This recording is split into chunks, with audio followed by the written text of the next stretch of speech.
মার্কিন president Donald ট্রাম্পের কূটনৈতিক তৎপরতার মধ্যেও থামেনি মধ্যপ্রাচ্যের সংঘাত। লেবানন ও গাজায় অব্যাহত রয়েছে ইসরায়েলি সামরিক অভিযান। গেল দিনও দক্ষিণ লেবাননে ইসরায়েলি হামলায় অন্তত 12 জনের প্রাণ গেছে, আহত হয়েছে অর্ধশতাধিক। যুদ্ধবিধ্বস্ত গাজাতেও চলছে ইসরায়েলি তাণ্ডব। আর এতে মধ্যপ্রাচ্যে ডোনাল্ড ট্রাম্পের শান্তি প্রচেষ্টা আবারও প্রশ্নের মুখে উঠেছে।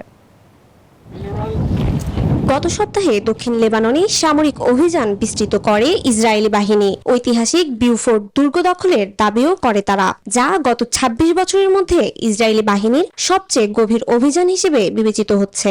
একই সময়ে উত্তর ইসরায়েলে Spanish digital print tiles ATI tiles, এক টাইলসে জীবন পার রকেট হামলা অব্যাহত রেখেছে হিজবুল্লাহ। উত্তেজনার মধ্যেই ট্রাম্প উভয় পক্ষের সঙ্গে কথা বলে উত্তেজনা কমানোর বার্তা দেন। তবে সেই বার্তার 24 ঘন্টা না পেরোতেই দক্ষিণ লেবাননের নাবাতিয়ে ও সিডন সহ বিভিন্ন এলাকায় 30টিরও বেশি হামলা চালায় ইসরায়েল। হতাহত হয়েছেন বহু মানুষ।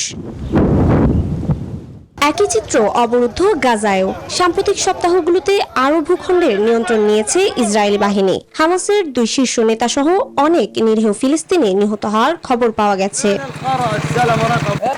এর মধ্যেই নতুন বিতর্কের জন্ম দিয়েছে ইসরায়েলের সাবেক প্রতিরক্ষামন্ত্রী ইয়োভ গ্যালান্ত।